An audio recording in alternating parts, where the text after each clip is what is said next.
Did I leak some of the UPSC pre 2024 questions? इस सवाल का जवाब आप मुझे बताएंगे थोड़ी देर में। उससे पहले मैं आपको कुछ दिखाना चाहता हूं, अपने दिमाग थोड़ा खोल के देखिएगा ताकि आपको चीज़ें समझ में आ जाएं। ये जो पोस्ट है ये मेरे टेलीग्राम चैनल पे अगर आपने ज्वाइन करेंगे, आज भी ये प्रेजेंट है पोस्ट। ये 10 मई की पोस्ट है, 10 मई डालेंगे तो आपको ये पोस्ट दिख जाएगी, जहां पर मैंने क्वेश्चन पोस्ट किया है जो कि मैं आज भी करता हूं प्री 2025 एग्जामिनेशन के लिए, जिसके लिए आप टेलीग्राम ज्वाइन कर सकते हैं। मैं आपको क्यों ये बात बोल रहा हूं, आपको थोड़ी देर में समझ में आ जाएगा।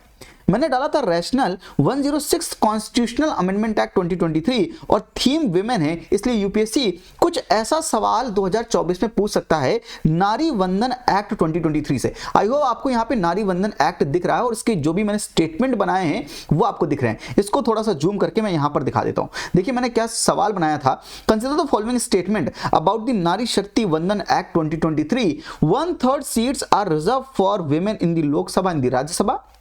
Reservation of the seats for women shall cease to have effect after the expiration of the 15 years and cannot be further extended, and the provisions of this act shall come into force with immediate effect. तुरंत ये provisions के जितने acts के provision हैं वो तुरंत force में आ जाएंगे। पूछा था कौन कितने statement, how many of the above statements are incorrect। ऐसा सवाल मैंने 10 मई को आपसे पूछा था और यूपीएससी प्री 2024 का ये सवाल देखिए, अबाउट द नारी शक्ति वंदन अधिनियम provisions will come into effect from 18th लोक सभा with immediate effect with 18th लोक सभा।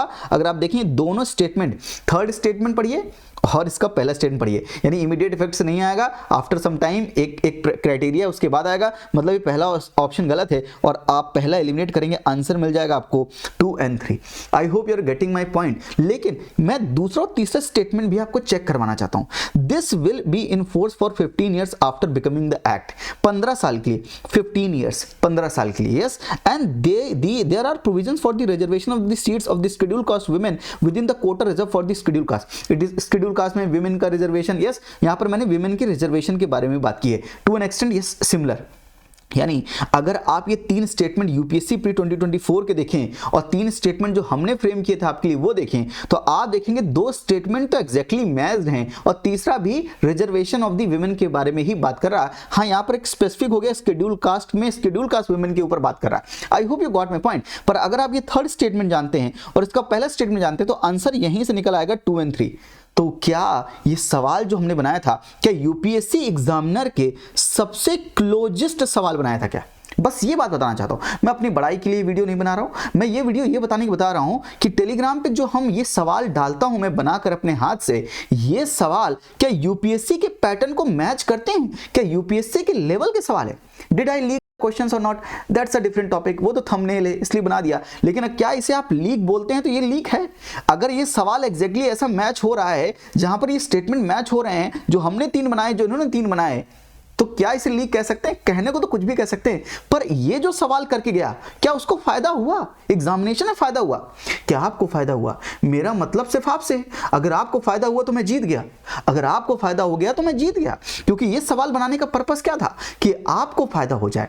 क्या ये सवाल एग्जैक्टली एग्जामिनर के पैटर्न पर बेस नहीं है क्या?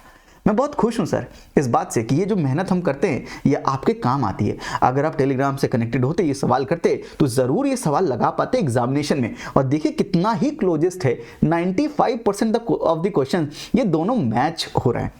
दूसरी चीज, मैंने 10 मई को ही एक पोस्ट और डाली थी, और 10 मई का पता नहीं क्या यूपीएससी ने उठाया है 10 मई को एक और पोस्ट डाली थी, based on PYQ and the current affairs for UPSC pre 2024। मैंने पूछा था consider the following: right to reputation article 21, right to protect his or her personality article 21, right to privacy article 21, right to information article 19। मैंने तो बहुत ढेर सारे rights करवाए थे, बहुत ढेर सारे राइट्स बताए थे, लेकिन 2024 के प्री में सिर्फ यहाँ पे राइट टू प्राइवेसी बोला, जो कि आर्टिकल 21 था। यानी ये तो चलो ठीक है, कोई बात नहीं, तो सब जानते हैं, आई अंडरस्टैंड दैट। बस मैं ये बता रहा हूं, ये अगर कोई और भी राइट पूछ लेता तो हम उसके लिए भी तैयार थे। Right to vote, right to be elected, I hope right to elect somebody, ये सारे राइट के क्वेश्चंस मैंने करवाए थे और ये मैंने पुट किए थे। ये तो बहुत सिंपल पूछ लिया, अगर कॉम्प्लिकेटेड भी पूछता तो भी हम तैयार थे, कहने का मतलब। और ये सिर्फ मैंने 2024 में नहीं किया, 2023 का भी मैं दिखा सकता हूं, जहां पर हमने प्रिंसिपल ऑफ नेचुरल जस्टिस वाला जो सवाल आया था, ड्यू प्रोसेस ऑफ लॉ वाला सवाल आया था, वो भी हमने किया था। मैं प्रूफ नहीं दे रहा हूं, मैं अगेन आपको बात बोल रहा हूं। इससे फायदा क्या है? इससे आपका फायदा है सर, 2024 में जो सवाल हमने बनाए हैं यूपीएससी के एकदम क्लोजेस्ट जाके बनाए हैं, तो अगर आपका ये फायदा हो रहा है तो जाहिर सी बात है इन सवालों को आपको करना चाहिए। और रुकिए रुकिए, मैंने आपके लिए बहुत ढेर सारे सवाल इस बार भी फ्रेम किए हैं, ये सब टेलीग्राम पे डाले हैं और मैं इनको आपकी एनालिसिस करवाता हूं और दिखाता हूं ये कैसे लेटेस्ट पैटर्न पर बेस्ड हैं। वीडियो को आराम से देखिए और अपने दिमाग खोलिए, ये हम अपने लिए नहीं करते, ये आपके लिए करते हैं। फॉर यूपीएससी प्री 2025 ये सवाल नो कॉन्फिडेंस मोशन के ऊपर मैंने क्यों बनाया? क्योंकि यूपीएससी ने नो कॉन्फिडेंस मोशन के ऊपर कई बार प्रीवियस ईयर क्वेश्चंस में सवाल पूछ चुका है और नो कॉन्फिडेंस के ऊपर यूपीएससी का नया पैटर्न के अकॉर्डिंग सवाल पूछ सकता है। नया पैटर्न क्या है? 3 statement question, statement 1, statement 2, statement 3, 3 statement question से यूपीएससी सवाल बना सकता है। इसलिए मैंने ये काम किया। पहला स्टेटमेंट पढ़िए, the resolution for the no confidence motion must be introduce on the floor of Lok Sabha only. No confidence motion सिर्फ लोकसभा में ही आ सकता है। ये स्टेटमेंट एकदम करेक्ट है। Second statement, no confidence motion is a tool to ensure that the Lok Sabha is responsible to the executive, and if the no confidence motion is passed, the Lok Sabha is automatically dissolved. ये 3 statement बनाए हैं। फिर यहाँ पर क्या लिखा है? Choose the correct option.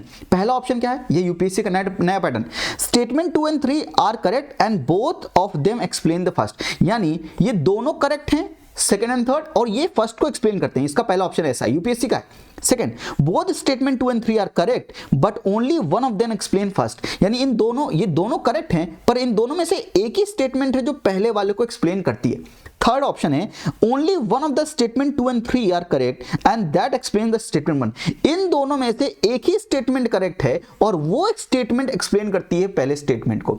और लास्ट ऑप्शन है को इन, ना ही ये दूसरा स्टेटमेंट सही है ना ही तीसरा स्टेटमेंट सही है। ये यूपीएससी का नया पैटर्न है। इस पैटर्न के अकॉर्डिंग सवाल देखिए, नो कॉन्फिडेंस मोशन टॉपिक वही है, पर रिश्ते वही हैं, देखने का नजरिया बदल गया है। सवाल वही है, टॉपिक वही है, पर यस यूपीएससी का पैटर्न चेंज हुआ तो अब ये आपके लिए थोड़ा सा कॉम्प्लिकेटेड हो गया है। इस तरह के सवाल मैं फ्रेम करता हूं और मैं टेलीग्राम चैनल पे देता हूं, जिसकी लिंक डिस्क्रिप्शन में। और देखिए सवाल का जवाब क्या होगा। पहला ऑप्शन तो एकदम सही है। दूसरा देखिए, no confidence motion is a tool to ensure that the Lok Sabha is responsible to the executive. Lok Sabha थोड़ी रिस्पांसिबल होता है एग्जीक्यूटिव का, ये तो उल्टा लिखा हुआ है, executives are responsible to the Lok Sabha. इसका मतलब सेकंड स्टेटमेंट रॉन्ग है। थर्ड देखिए, if the no confidence motion is pass the Lok Sabha is automatically dissolve. अरे लोकसभा थोड़ी ऑटोमेटिकली डिसॉल्व होगी, कौन डिसॉल्व होगा? Council of minister will be automatically dissolve. तो मतलब थर्ड स्टेटमेंट भी रॉन्ग है। इसका आंसर क्या डी होगा? क्या आपने कमेंट में डी जवाब दिया? अभी तक कमेंट में जवाब नहीं दिया, कैसे बात बनेगी? आई hope you getting my point. तो यूपीएससी के पैटर्न, लेटेस्ट पैटर्न के अकॉर्डिंग नो कॉन्फिडेंस मोशन के ऊपर सवाल ऐसे बन सकता है। कल के दिन जैसे नारी शक्ति में हुआ, अगर ऐसा ही सवाल यूपीएससी ने दे दिया तो किसका फायदा है? एज अ टीचर मेरा फायदा है या आपका ज्यादा फायदा है? ये चीजें आपको सोचनी है सर। तो मैं तो आपकी तरफ से अपनी तरफ से मेहनत कर रहा हूं आपके लिए कि आप उस मेहनत का भरपूर लाभ ले पा रहे हैं, ये सोचने की जरूरत है यूपीएससी के पैटर्न पर। यस, और मैं आपको बता दूं, हमने प्रीलिम परफेक्शन प्रोग्राम लॉन्च किया है। 6 फरवरी से प्रोग्राम लॉन्च होगा, जिसमें सभी सब्जेक्ट का स्मार्ट कवरेज करवाएंगे, प्रीवियस ईयर क्वेश्चंस को एनालाइज करवाएंगे, सीसैट कवर है, 2 फुल लेंथ टेस्ट करवाएंगे on the basis of UPSC pattern, important topic बताएंगे, सभी करंट अफेयर की मंथली माइंड मैप मैगजीन भी देंगे और ये सब कुछ करवाएंगे। और साथ में इसकी कॉस्ट 16,999 है, पर अभी 30% ऑफ चल रहा है फॉर फर्स्ट संडे स्टूडेंट। आप इसको इनरोल कर सकते हैं, लिंक डिस्क्रिप्शन में है। इसका प्राइस आपको 11,899 पड़ जाएगा। अभी 30% ऑफ का लाभ लीजिए और इस कोर्स में इनरोल करवा लीजिए। 6 फरवरी से स्टार्ट होगा, जहां पर हम हर एक सब्जेक्ट को कवर करवाएंगे, इंक्लूडिंग सीसेट। ये प्रीलिम परफेक्शन प्रोग्राम, जहां पर टीचर परफेक्शन से पढ़ाएंगे, स्टूडेंट परफेक्शन की तरफ बढ़ेगा, ताकि एग्जामिनेशन में आपकी हाईएस्ट एक्यूरेसी रहे। आई hope you got my point. और जो यहाँ पे प्रीलिम्स बिफोर प्रीलिम्स होगा, इसमें यूपीएससी के पैटर्न पर ही सवाल बनाएंगे। ये जो फुल लेंथ टेस्ट होंगे, इनको मॉक मत कहिएगा, इनको प्री बिफोर प्री कहिएगा, तो मेरा थोड़ा सा कलेजा भी नहीं चलेगा। आइए मैं आपको और सवाल करवाता हूं लेटेस्ट पैटर्न पर। यूपीएससी प्री 2025 का एक 24 में एक पैटर्न और आया, जहां पे 3 कॉलम सवाल पूछने लगा यूपीएससी। तो यूपीएससी आर्टिकल से सवाल पूछता है, आंसर इज यस। पॉलिटी में खूब ढेर सारा सवाल आर्टिकल से पूछता है। क्या यूपीएससी ऐसे सवाल पूछ सकता है? 3 कॉलम वाले सवाल बिल्कुल पूछ सकता है। आर्टिकल 26 पार्ट कौन सा है? डिस्क्रिप्शन, यानी आर्टिकल, पार्ट और वो क्या है आर्टिकल। तो अगर आप ये सवाल पढ़िए, एक बार पॉज करके सवाल पढ़िए, इसका जवाब मुझे कमेंट में दीजिए। बिल्कुल आर्टिकल 26 नहीं, ये जो freedom as to payment of the taxes है ये आर्टिकल 27 है। अब देखिए मैं आपको जो चीज समझाना चाह रहा हूं, या तो वो तीनों कॉलम में या तो इसको गलत कर देगा, या तो इसको गलत कर देगा, या तो इसको गलत कर देगा, किन्हीं में से किसी एक को भी गलत कर देगा तो पूरा का पूरा कॉलम ही गलत हो जाएगा। यानी आर्टिकल ये 26 नहीं, आर्टिकल 27 है। आर्टिकल 26 क्या है बाय द वे, क्या मैनेजिंग द रिलीजियस अफेयर्स, वो आर्टिकल 26 है। Article 27 is about the freedom of taxes. तो ये पहला स्टेटमेंट गलत हो गया। आर्टिकल 48 पार्ट 4 में है, जी हां आर्टिकल 48 पार्ट 4 यानी डीपीएसपी में है, और वो organisation of the animal and the agriculture and the animal husbandry के बारे में बात करता है, तो ये एकदम सही है। उसके बाद आर्टिकल 114 अप्रोप्रिएशन बिल के बारे में बात करता है। देखिए बजट आया, अप्रोप्रिएशन बिल क्या होता है, फाइनेंशियल बिल क्या होता है, ये फाइनेंस बिल क्या होता है, ये सब फाइनेंस बिल फाइनेंशियल बिल में अंतर क्या है, ये सब पढ़कर जाइएगा बिल्कुल। आर्टिकल 114 पार्ट 5 यूनियन में आता है, बिल्कुल पार्ट 5 यूनियन में आता है, और ये अप्रोप्रिएशन बिल के बारे में बात करता है, ये एकदम सही है। आर्टिकल 243 के, क्या ये इलेक्शंस ऑफ द पंचायत के बारे में बात करता है, बिल्कुल। पर क्या इलेक्शन का पार्ट 9A है, नहीं, उसका इलेक्शन का पार्ट है part 9A is about municipality and 9B is about the cooperative societies. अरे सर पार्ट वार से सवाल कहां पूछेगा, 2024 का एक सवाल देखिएगा, प्री 2024 का सवाल देखिएगा, जहां पर यूपीएससी ने पार्ट 9A, पार्ट 18, पार्ट 20 ये पूछा है, और पूछा है कितने सही हैं। एक बार सवाल चेक करेंगे तो आप समझ जाएंगे ये सवाल पीवाईक्यू पर ही बेस्ड बनाया है, बस इसका डिजाइन चेंज किया है ताकि ये 3 कॉलम क्वेश्चन है। क्या होगा इसका आंसर, कितने पेयर करेक्ट हैं भाई, ओनली 2 पेयर करेक्ट हैं। इसका आंसर क्या हो जाएगा, बी। क्या आपने जवाब बी दिया? आइए और सवाल करवाता हूं यूपीएससी प्री 2025 के लिए, फॉर यूपीएससी प्री 2025 ये सवाल इंपॉर्टेंट हो सकता है, क्योंकि ये again based on previous year questions, based on current affairs है। Consider the following statement, president can withhold assent to money bill. क्या मनी बिल के लिए प्रेसिडेंट साहब ना बोल सकते हैं, no, I don't want to give assent. क्या वो विदहोल्ड कर सकते हैं अपनी असेंट, बिल्कुल जी हाँ, ये स्टेटमेंट एकदम करेक्ट है। मनी बिल के लिए या तो यस बोल सकते हैं या तो नो बोल सकते हैं, बस मनी बिल को रिकंसिडर करने के लिए प्रेसिडेंट साहब नहीं बोल सकते। President can withhold assent to constitutional amendment bill, this statement is wrong.